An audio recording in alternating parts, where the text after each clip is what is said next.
This is Jeanna Giese. It's a medical miracle that she's alive. 2 years ago, she became the first person ever in history, without the protection of a vaccine, to survive rabies. Her regular doctor came in. His face turned white. And we were done at that point. Yeah. We didn't know what to say. Rabies is a killer, one of our most ancient and deadly enemies. When doctors see these symptoms, there's nothing they can do. Rabies is 100% fatal, a death sentence. But Dr. Rodney Willoughby refused to watch Jeanna die. He broke all conventional wisdom and, working against the clock, created a revolutionary treatment which brought her back from the dead. It was wonderful. And I've never seen anything like it, but I hope to again. The question now is, was it a miracle or a cure?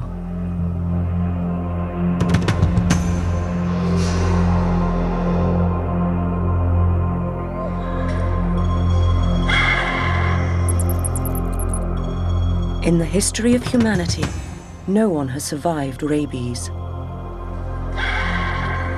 Once the virus gets into the host body, it moves swiftly through the nervous system, hijacks the brain, and always kills the host.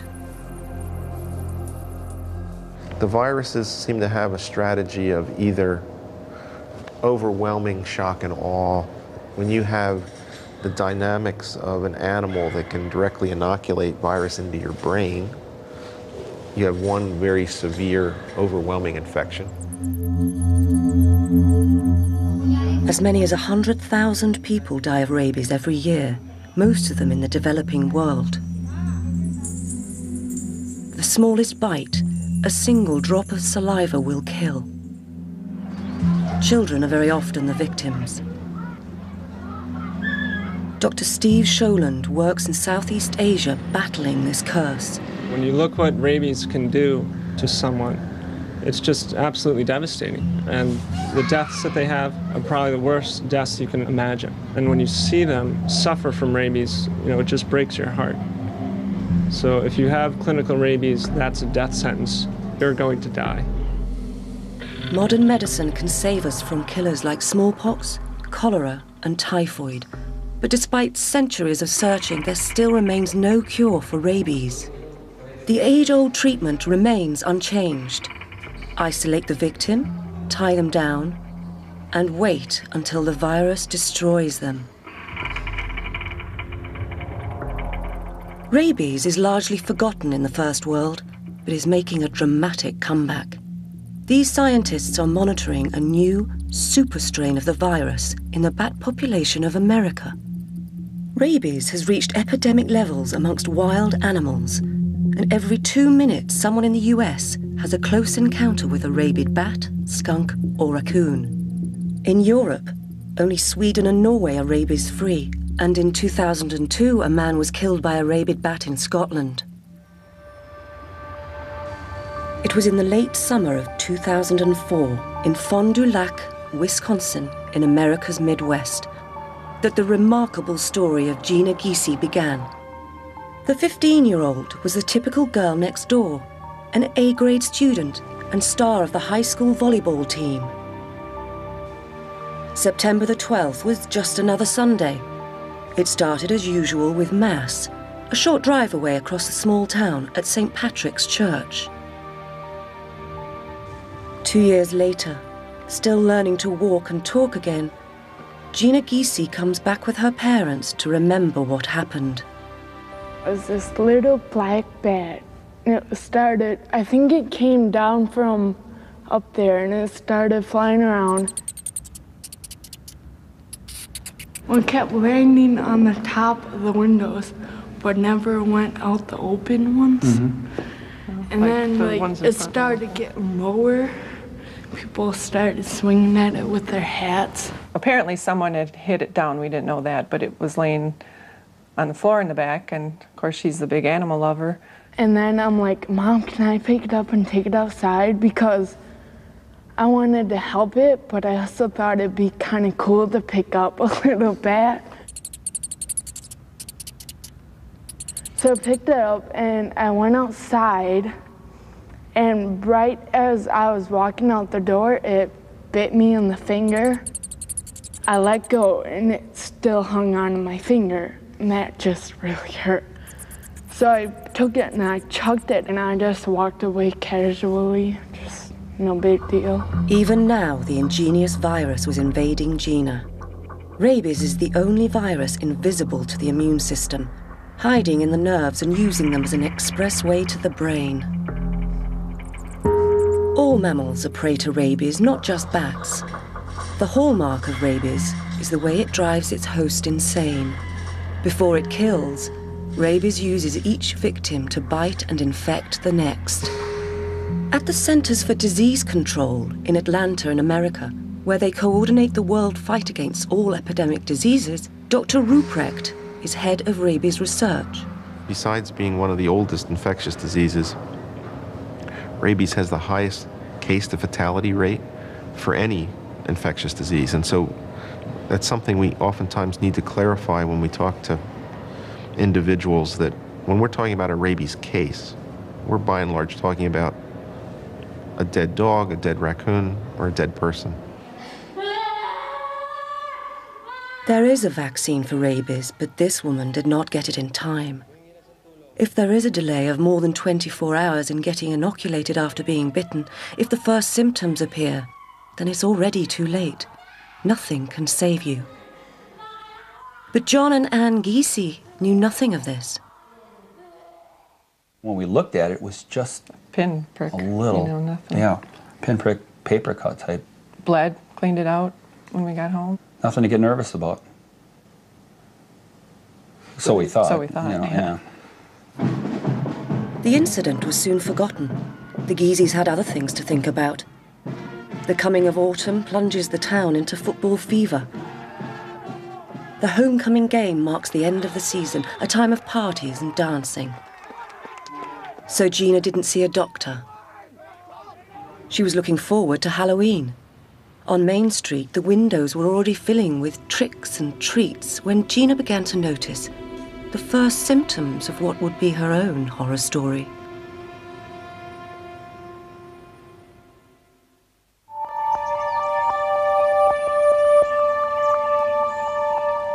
When 15-year-old Jeanna Giese was bitten by a bat, she never suspected that it might have rabies. A month later, she began to feel ill. Her parents didn't know it, but by now she had only days to live. Once rabies symptoms appear, not one unvaccinated victim has ever survived. 3 weeks later, maybe, she started getting like a tingling in her arm. She couldn't even explain how it felt. It was just a real weird tingle. We're kind of trying to come up with things like, pinched nerve or something. Never thought of the bat. Once Jeanna's arm began tingling, it meant the virus was on the move, traveling along inside her nerves, headed for her spinal cord and brain. About a week later, she started getting real tired and kind of flu-like symptoms. Her hand was starting to jerk a little. Her speech was getting a little slurred.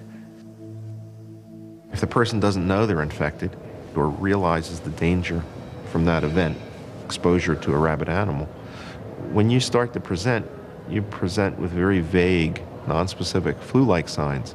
By the time you find out that it's something a little bit more severe than a head cold, the story's over and the person's become a statistic. This was what awaited Jeanna. But no one yet suspected rabies in First World America. In hospital, they ran tests. It was getting very scary. Yeah, but it was happening so fast. It wasn't like this was dragging out for, weeks. This happened basically when she went into the hospital. She was gone over the weekend, so we thought it was serious, but never thought life or death. You don't think that.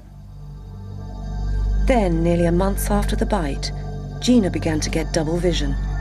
Her doctors started to test her for every disease they thought likely, but not rabies.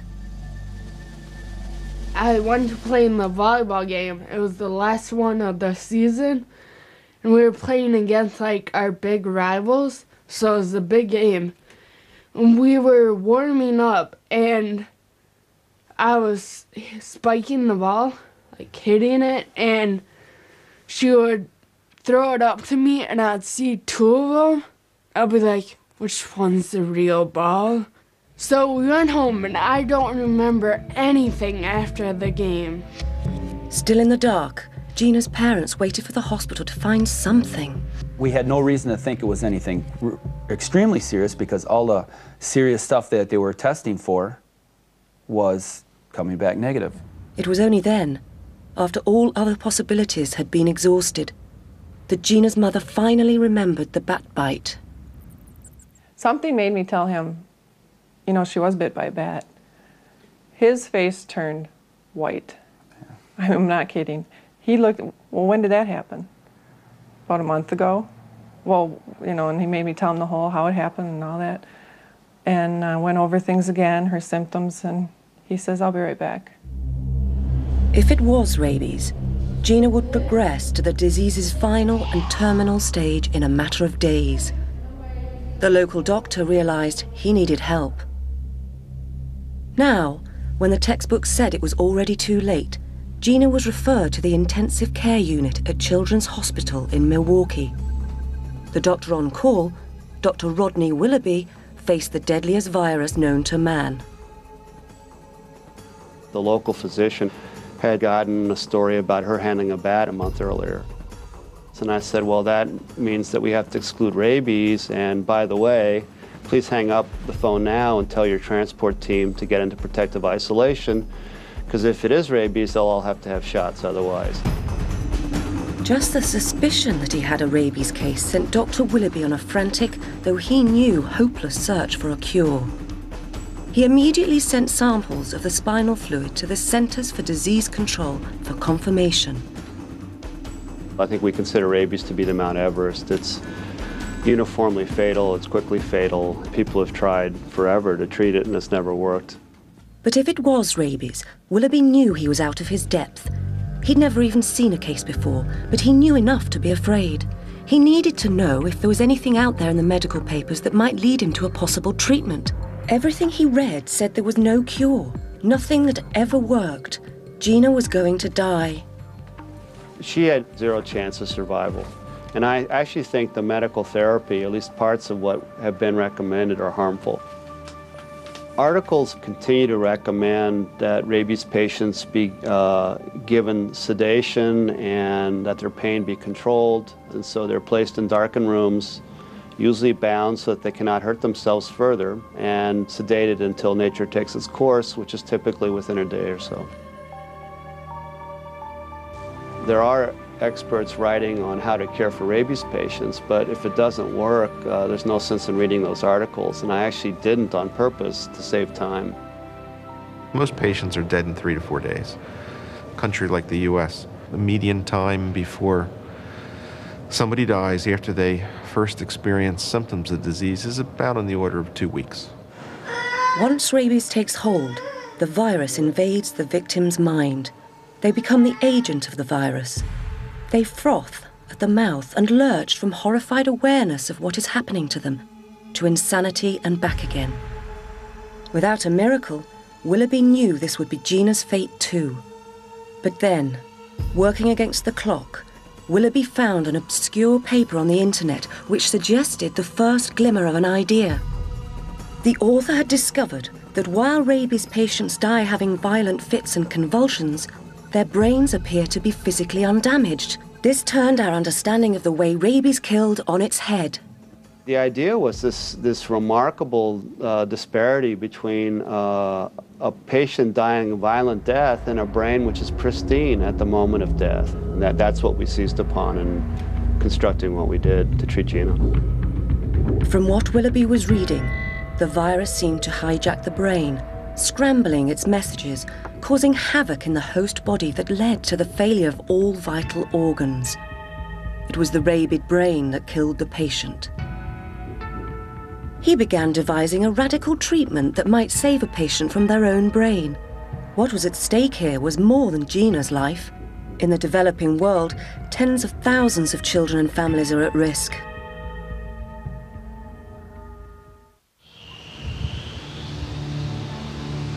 In Manila, capital of the Philippines, Packs of stray dogs living alongside the poor are carriers of rabies. Children playing in the streets are especially vulnerable. The only way to prevent rabies is to round up the dogs, vaccinate and neuter them. Teams of dog catchers seize strays off the streets every morning, transporting them out of town. Owners face heavy fines if they pick them up after the animals have been neutered. But even these measures aren't enough to stem the tide of bite victims.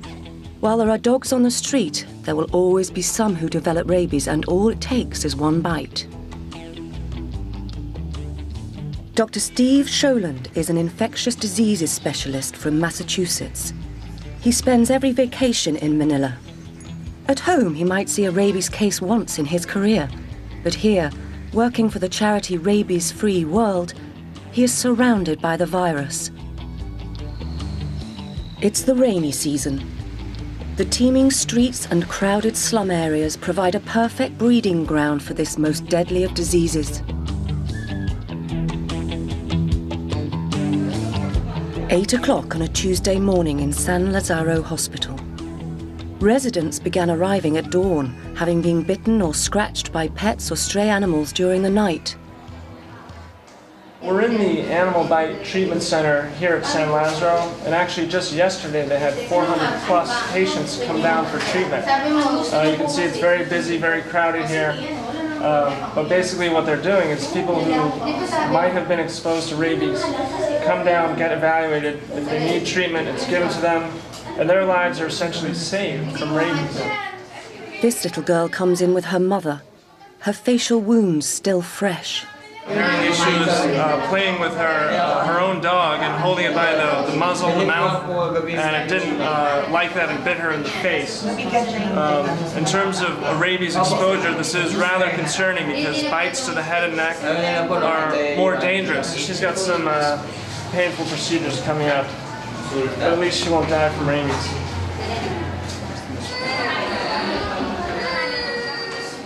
Those who come here are the lucky ones. Vaccinated within a day of being bitten, they should be saved the fate of the patients upstairs in the rabies ward. We're getting ready now to place an IV in our rabies patient. It's quite a coordinated effort.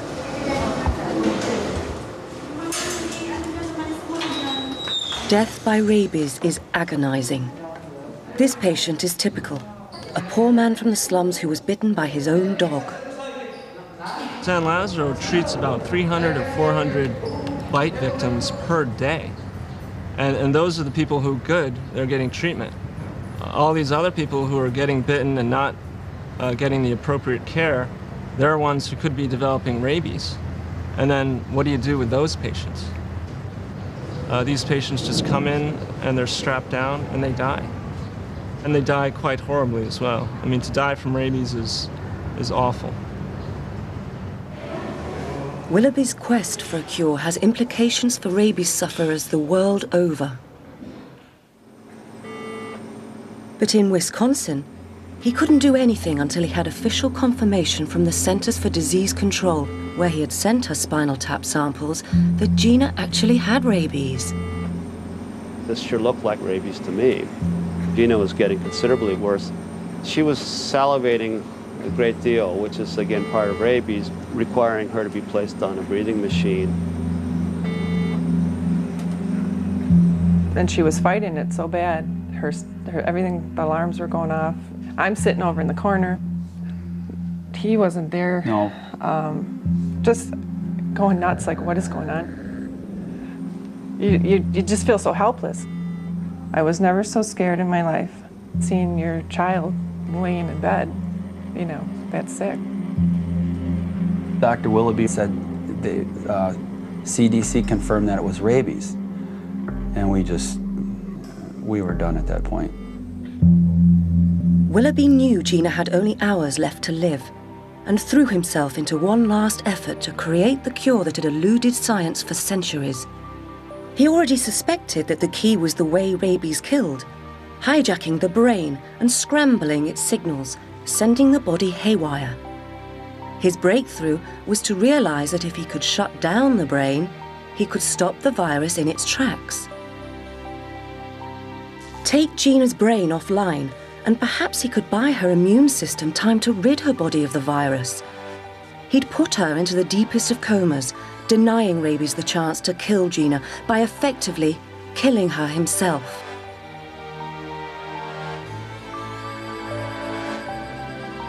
And we noticed what looked like this huge hole in the defense of rabies that no one had tried. Just sedating the brain to the point where it couldn't function long enough for an immune system to finish the job off seemed obvious. And that was sort of the eureka moment. And so the plan was stitched together in half an hour, and the other half an hour was debating vigorously whether we should even mention it to the family. They pretty much accepted the idea that Jeanna would die as a fact, a medical fact, but at the same time offered Jeanna in the sense so that we could figure out if this in fact had any promise at all for the next family. And it was probably the most altruistic decision I've ever encountered in 20 years in medicine. You can't just say, well, no, let's let her die in peace. No, you gotta try something. There's got to be a first. I said, whether it's cancer or some disease, whatever it is, there has to be a first. And Jeanna's going to be the one that walks away. And from that point in time, I guess I reached down in myself and I clinged on to whatever faith, I could get, and I started believing that.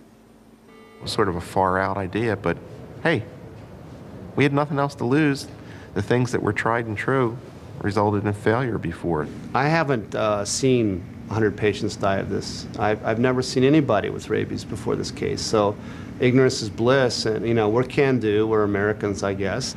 Maybe I should have had more doubts, but we'd never make any progress unless people basically went after the hard stuff. So Willoughby went ahead with his experimental protocol, unheard of in the treatment of rabies.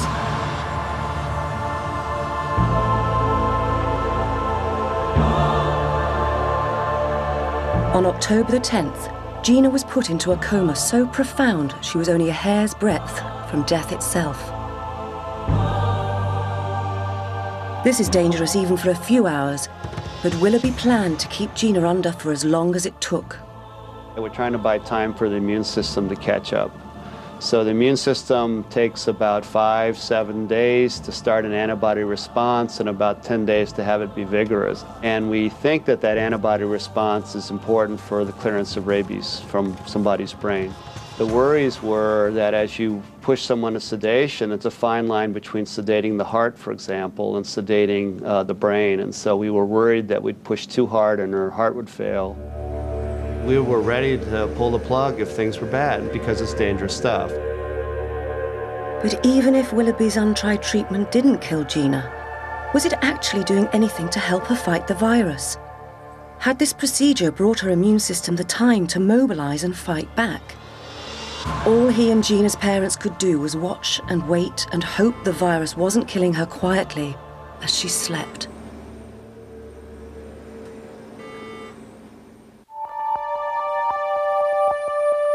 When Jeanna Giese was infected with rabies from a bat bite, her doctor, Rodney Willoughby, knew the textbook said that she would die, but he refused to give up on her. In a few hours, he developed a radical treatment which might buy Jeanna's immune system time to fight the virus.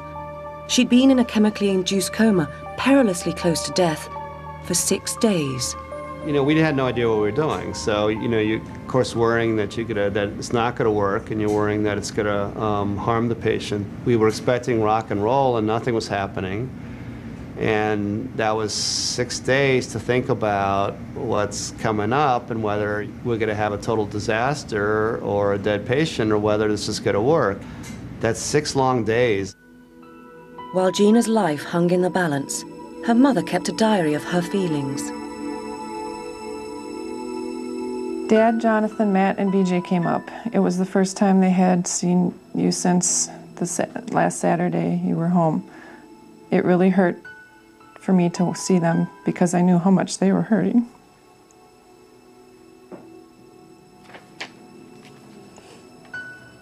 I had a hard time seeing them cry. They told you to get better, and they said they love you.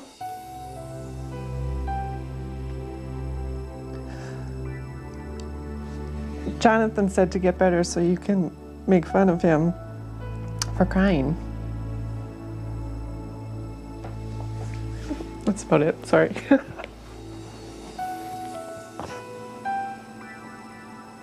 After 7 days at the very edge of death, came the first signs that Jeanna's immune system was making antibodies to fight for her life. It seemed Willoughby had pulled her back from the brink. But what he didn't know was what damage the virus, or he himself, had already done to her. Our great fear was that we would end up with a person so heavily damaged that they wouldn't be able to move or do anything, or even worse, what we call a lock-in, where someone's there cognitively but has no muscle function and can hear and see but can't speak or swallow or do anything else.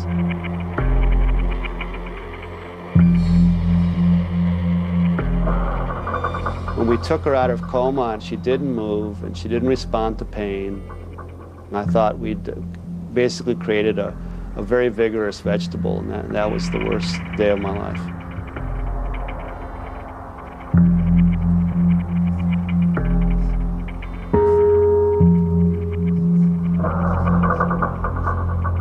Willoughby's nightmare was that he had saved Jeanna's life, only to condemn her to a living death. Trapped forever in her own mind.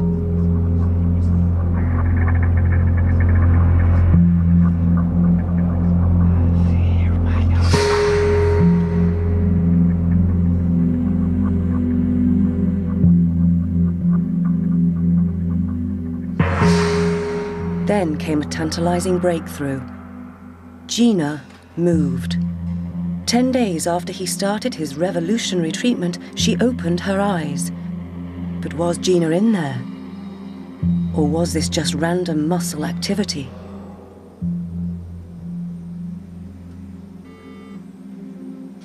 And the only way I could figure out to measure that was to present her with something which is wired in very early, such as your mother's face. He said, you know, maybe she would rather see our faces than these masks, you know, maybe she's just afraid. And so he said, why don't we take them off? If her eyes tracked her mother, then Jeanna was fighting her way back. This was the moment of truth. And her eyes stayed open. It was just like, wow. She knew who she was. Yeah. She knew who Anne was, and that was huge. I don't know. She's there. You know, look at your mom. Well, obviously Right. she knows then who I am. We felt that she'd made it.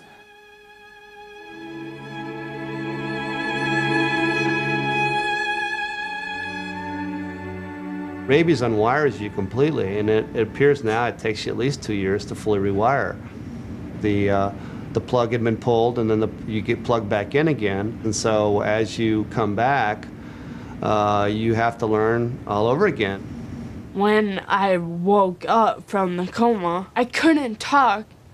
I didn't have any noise. Like, my mom and my friend, they said, like, when they would, like, clean my teeth, I'd, like, scream, but I wouldn't make sound. My mouth would just be open. You could tell I was screaming and tears were coming out, but I wasn't making sound, which is kind of weird. It's kind of freaky. She would try to scream, but with no voice, nothing would come out, and that was scary. You knew how much pain she was in. I went through therapy, and that just hurt because my muscles were so tight, like it hurt to move. As her voice came back, we were able to understand more words, and communication was big. Once we were able to talk back and forth, that really helped. Dirty head. Okay, make dirty come together more. Excuse me. Okay. Dirty head. Jeanna was the first rabies survivor. She'd come back from the dead in a blaze of publicity, but she had paid a terrible price for her life. When she first came out of the hospital, we wheeled her through the doors.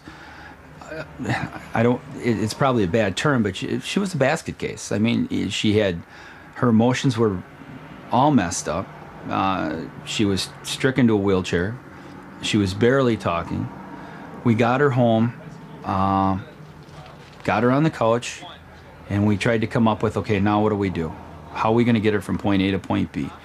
She started crawling pretty much early on, and then pretty soon she made her first couple steps again. She was able to stand up. She'd take her first step, just like having a baby again. What made it bearable is that every day she accomplished something new.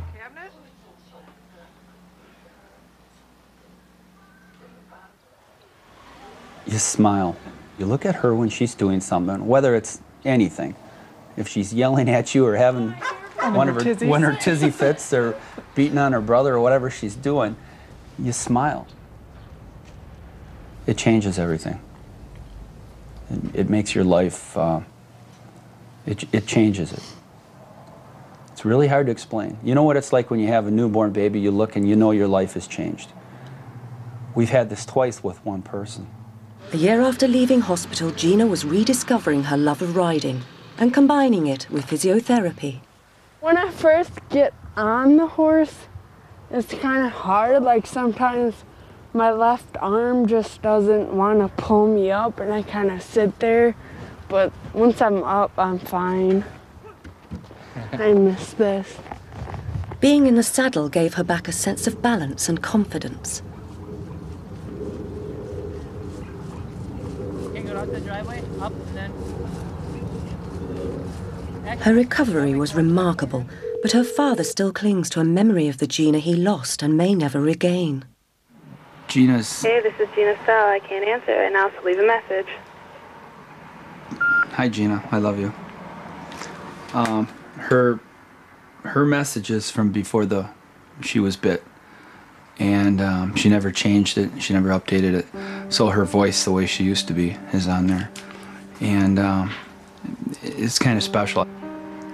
I don't want to say I go back to remind me how she was, because I'm extremely happy with what we have now.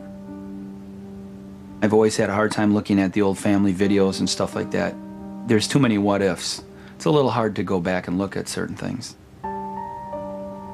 To listen to her voice on the phone and to hear her in person, it's the best of both worlds, because if she would have died, this would have been all I had. This would have been it. This would have been the last thing we would have had. For the Giese family, the nightmare was over. Dr. Willoughby faced a new challenge, convincing the medical community that her recovery was more than a fluke.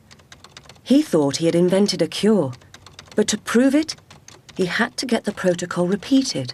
So Willoughby decided to publish the protocol on the web, where any doctor could use it. I put the protocol up on the web because we think this can be done again, and this is one of the world's most awful diseases, and all we need is 1 or 2 more patients, and this is a proven medical treatment.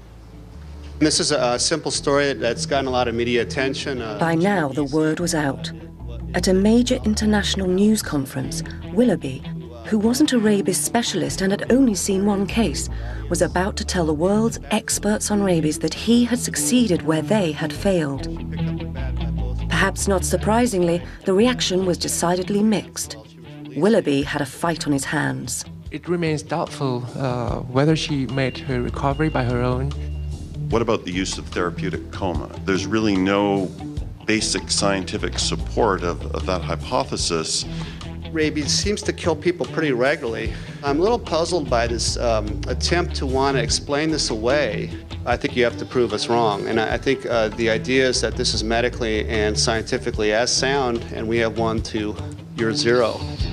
While the critics argued that Willoughby's protocol should be stopped in its tracks, for others, like Dr. Scholand in the Philippines, the possibility that the protocol might work brought hope to a world where before there was none. Well, I think the protocol is genius, and no one even approached the treatment of rabies in this way, of letting the immune system wake up, do its job, and take care of the infection. You know, that's what immune systems are supposed to do. And then here, Dr. Willoughby and his group developed this protocol, and it actually worked. You know, maybe it's not going to be 100%, but, you know, if it's 50%, I'll take that. One patient lives, one patient dies. Hey, you know, if I can offer someone hope, I'm going to do that. The chance of duplicating the Milwaukee protocol in Manila has resulted in a massive effort to beg or borrow equipment from American hospitals and build this, a new rabies facility from which, one day, patients may walk out alive. So here we have room number 13, which is going to be our rabies room. Jeanna was just one case, but when you look at the theory behind the protocol, it seems to make sense that it could actually work. And I think with rabies, given that it's such a devastating disease, you know, why not? You know, why not try something that could really work? You know, there's so many patients coming in here to San Lazaro. I feel you've got nothing to lose. I've been lucky enough to actually meet Jeanna. You know, you could see her, you could touch her. It was like a doubting Thomas. You know, you could actually believe. So whether the treatment protocol actually worked or whether a miracle occurred, nobody really knows. But I also believe that science can work miracles. Without big money behind him, Sholand, like so many battling rabies, has little chance of being the first to save a second patient.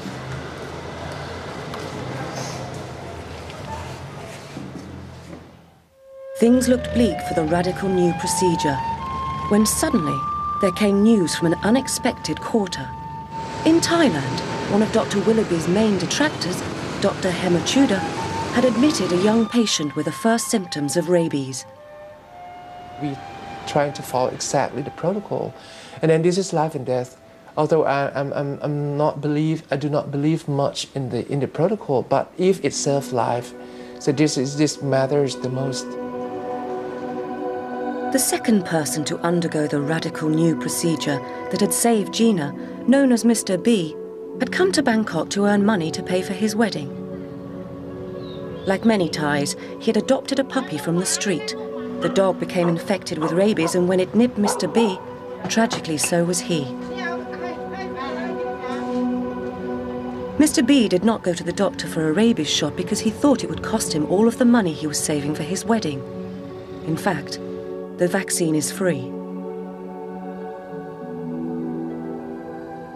Before receiving the coma induction therapy, he talked to his sisters, talked to his mother for about 5-10 minutes.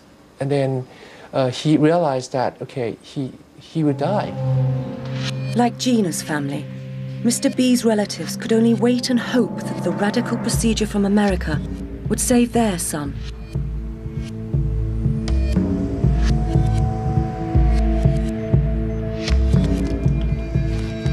Once Dr. Hemachuda and his team had put Mr. B into a deep coma, they began to test his spinal fluid to see if he was producing antibodies to fight the rabies. Jeanna's immune system was making them from day one. But multiple testing showed that Mr. B had none. We could not demonstrate any antibody at all in the serum as well as in the CSF. And this may be regarded as bad news. The rabies virus are in the hair follicles and in the saliva specimens. That is, the virus remains inside the body. We hope that by the end of the first week of treatment, we can see the antibody response in the serum as well as the CSF. And then if we can save the end organs, the lungs and the kidney, as well as the liver, then the patients may have the chance to survive. As Mr. B lay in the near-death coma, the doctors carried on testing for signs of a fight back from his immune system, knowing the survival of only the second rabies victim in history would spell success for the Milwaukee Protocol.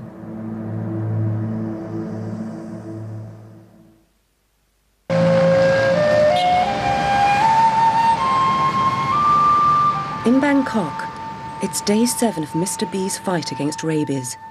The doctors are worried. Their patient's immune system is still not responding as Jeanna's did. He's not making rabies antibodies. In the depths of coma, Jeanna's immune system woke up and fought back. His has not. Tests show the rabies is now multiplying at a furious rate. Mr. B's saliva is filled with virus, and his organs are now failing. It's developing some complications of the lungs. And then today, this is day 7 after the treatment, we started having problems with the kidney failure. Within 24 hours, riddled with rabies, Mr. B's heart has finally given out.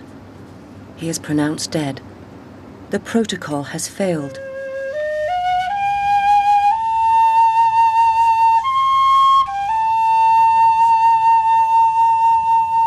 For the family, there is nothing but grief. For the doctors, there are hard lessons to be learned. I do not recommend this protocol to be applied again until we know exactly what has been going on. This protocol may be preserved just only in the cases who have the antibody appear on the first day and show up at the very beginning of the disease course.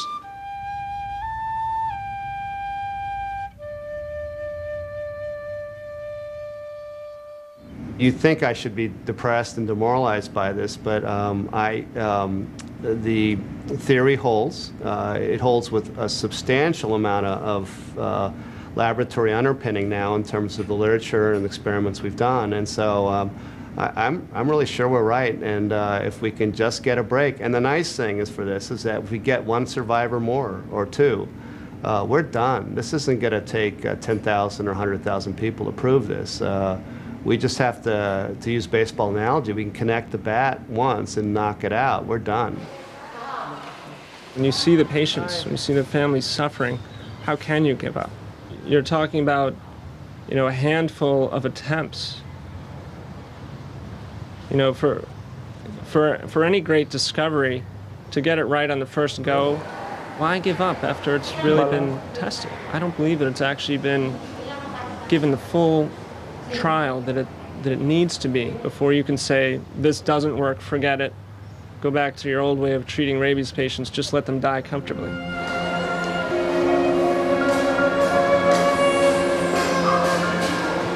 I mean, Jeanna had a chance and her life is saved.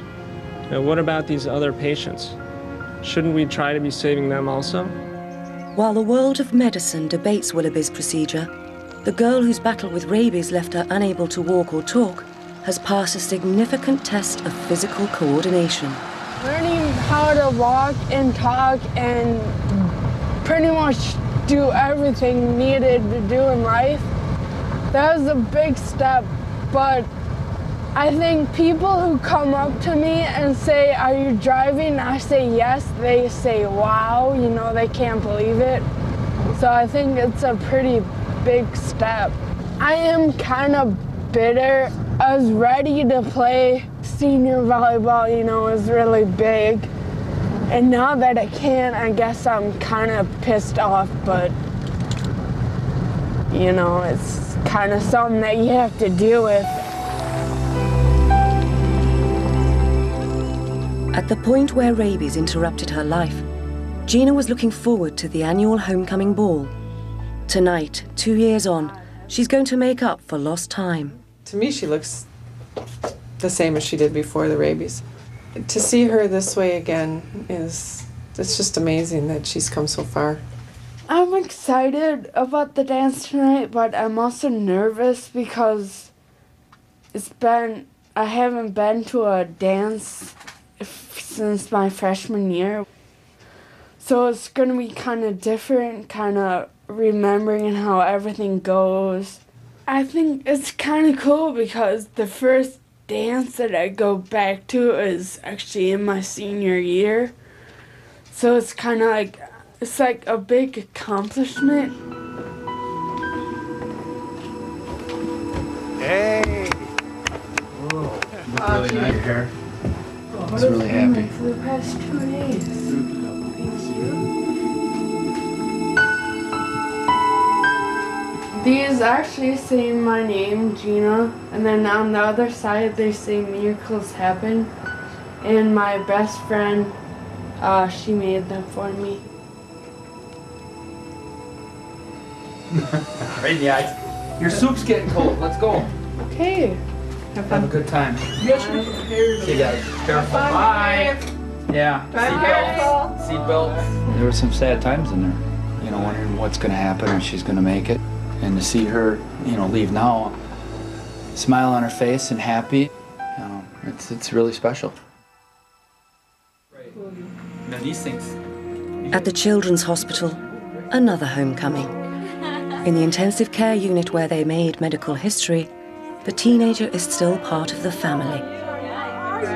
Well, that's wonderful. You know, we all practice medicine. I think rarely do we actually save a life, clearly and succinctly, and she's mine. So I'm delighted, and even if it's a miracle, I'm delighted.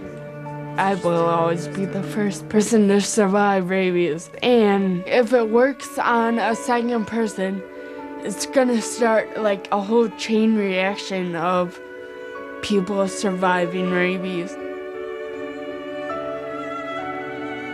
Next, 2 different worlds, 5 different lives collide in Bangkok. From the creator of Cold Feet comes Tripping Over, original new drama from 5 coming up for you Monday.